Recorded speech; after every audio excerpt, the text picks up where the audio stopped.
Raja Daud misalnya, di saat dia berkata bahwa dia ingin menghitung jumlah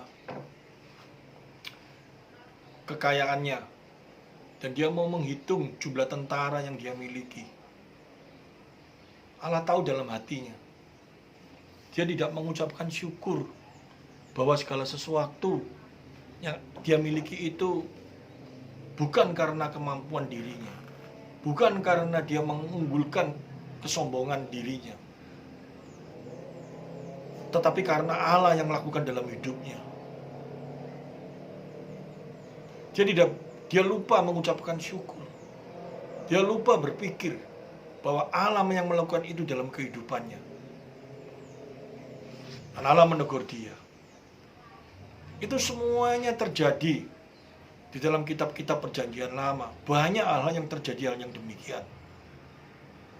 Tujuannya untuk siapa? Tujuannya untuk kita ini saat ini. Untuk umat pilihan Allah ini semuanya. Supaya mengerti, mengintrospeksi dirinya. Bahwa hendaknya kita harus bersandar penuh kepada Allah. Dalam satu pengertian bersandar itu, dalam kehidupan kita mengakui hanya Dia yang mampu. Tanpa Dia kita tidak bisa hidup, tanpa Dia kita tidak bisa melakukan segala sesuatu. Ada satu kerinduan, kita ingin selalu bersekutu dengan Dia. Hari-hari ini, apakah hal itu masih terjadi tetap di dalam kehidupan orang percaya?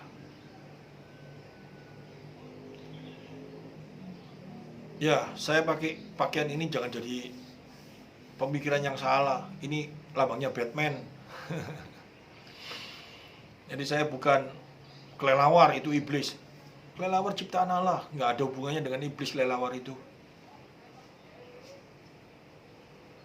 Kalau disuruh pikir yang seperti itu, kita gampang sekali karena di dalam pikiran kita bukan kita merenungkan kebaikan Allah, tetapi yang ada dalam pikiran kita, dalam kehidupan kita sehari-hari, pemikiran-pemikiran yang dunia ajarkan dalam pikiran kita.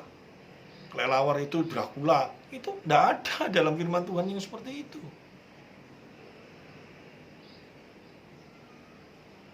Saya pakai pakaian gini, ada beberapa orang ngomong, wah itu kelelawar, itu iblis. Ya, kebanyakan lihat film, pikirannya tidak merenungkan firman Tuhan, tapi pikirannya apa? Merenungkan film. Saya hari ini sengaja pakai pakaian ini. Dan di khotbah saya yang seri kedua ini, saya mulai ingin memperlihatkan ini pakaian ini, supaya Anda yang berpikiran seperti itu, coba dibuang pikiran yang seperti itu.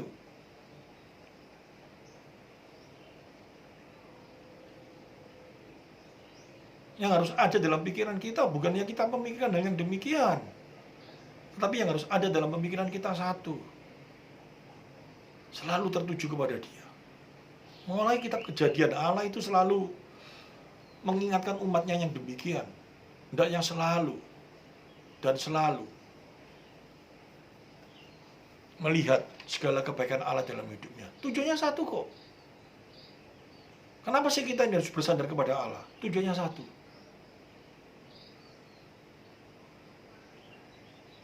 Karena Allah tahu, engkau tanpa bergantung dengan Dia, engkau gak bisa hidup. Dan kita umat yang benar-benar bersyukur karena kita dipilih. Yesus pun berkata, kamu gak bisa kalau gak melekat kepada pokok. Jelas sekali. Dan saya akan bahas kitab Efesus ini secara perlahan-lahan. Terpujilah Allah Bapa, Tuhan kita Yesus Kristus, yang dalam Kristus telah mengaruniakan kepada kita segala berkat rohani di dalam surga. Sebab di dalam Dia Allah telah memilih kita sebelum dunia dijadikan supaya kita kudus dan tak bercacat di hadapannya. Ini kita diingatkan melalui surat Efesus ini. Di dalam kehidupan kita, kalau kita bisa hidup kudus, kalau kita bisa hidup baik, kalau kita bisa hidup sesuai dengan apa yang menjadi rancangan Tuhan, nomor satu karena Dia yang bekerja dalam hidup kita. Kalau kita tidak memikirkan hal yang demikian, kita akan menjadi sombong. Yang pertama yang seperti itu. Yang kedua, kalau kita mengaku bahwa kita umat pilihan Allah, kalau kita mengaku sebelum dunia dijadikan bahwa kita sudah dipilih, apakah di dalam kehidupan kita ini benar-benar, karena dijelaskan di dalam ayat ini jelas sekali. Karena kalau dia yang memilih kita, dia sertakan juga segala sesuatu supaya apa? Hidup kita menjadi kudus. Apakah sekarang dalam kehidupan kita ini sudah menjadi kudus? Kalau kita berkata, aku umat pilihan Allah, aku dipilih Allah sebelum dunia dijadikan. Jangan cuma diambil satu ayatnya itu saja. Tapi kita harus melihat ayat berikutnya. Dikatakan di sini, telah mengaruniakan kepada kita segala sesuatu berkat rohani di dalam surga. Sebab di dalam dia Allah telah memilih kita sebelum dunia dijadikan. Supaya, ada kata supaya, kita kudus dan tak bercacat di hadapannya. Apakah sekarang kita ini sudah memiliki hidup kudus? Kalau kita ngomong umat pilihan tetapi hidup kita tidak kudus, ya kita bukan umat pilihan. Kalau kita berkata bahwa aku umat pilihan Allah tetapi hidup kita kudus, ya kita berarti bukan umat pilihan.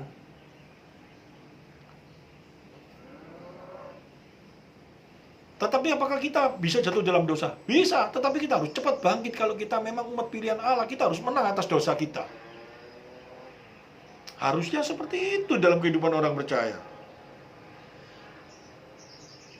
Dalam kasih ia telah menentukan kita dari semula oleh Yesus Kristus untuk menjadikan anak-anaknya sesuai dengan kerelaan kehendaknya, supaya terpujilah kasih karunia-Nya yang mulia yang dikaruniakan kepada kita di dalam Dia yang dikasihinya. Sebab di dalam Dia oleh darahnya kita telah memperoleh tebusan, yaitu pengampunan dosa menurut kekayaan kasih karunia-Nya yang dilimpahkannya kepada kita dalam segala hikmat pengertian, sebab Ia telah menyatakan rahasia kehendaknya kepada kita. Jelas sekali kok ayat ini. Sang Rasul ini ingin memberitahu kepada kita semuanya. Kalau kita memang umat Allah, kalau kita memang umat pilihan Allah, diingatkan gaya hidup kita, di dalam kehidupan kita, di dalam pikiran kita, intelektual kita. Apakah yang kita pikirkan itu sudah sesuai dengan apa yang Allah inginkan? Saya kembali kepada seri yang pertama tadi itu, yang menjadi kekhawatiran saya, yang menjadi satu keinginan hati saya, supaya jangan sampai di dalam kehidupan orang percaya saat ini mulai menjauh daripada Tuhan, mulai tidak berpikir sesuai sebagai anak Allah.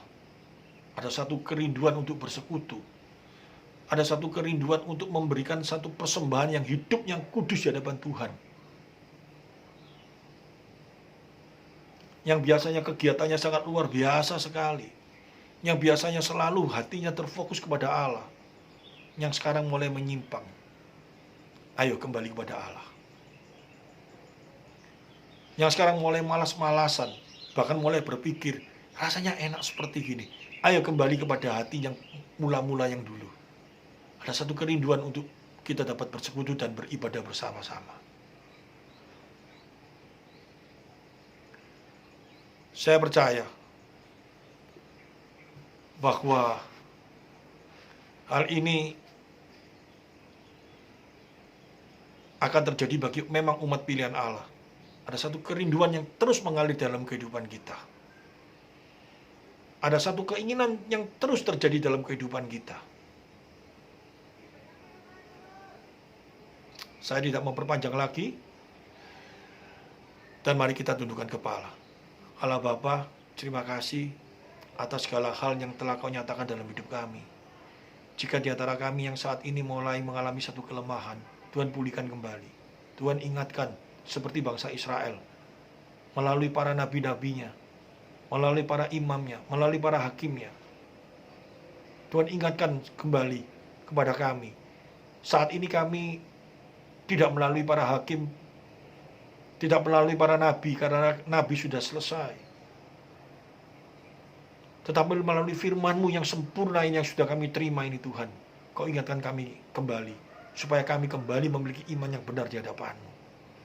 supaya kami memiliki satu kerinduan kembali dalam kehidupan kami, supaya kami memiliki satu hati yang selalu ingin bersekutu dengan Engkau kembali, supaya kami memiliki hati yang melayani Engkau selalu.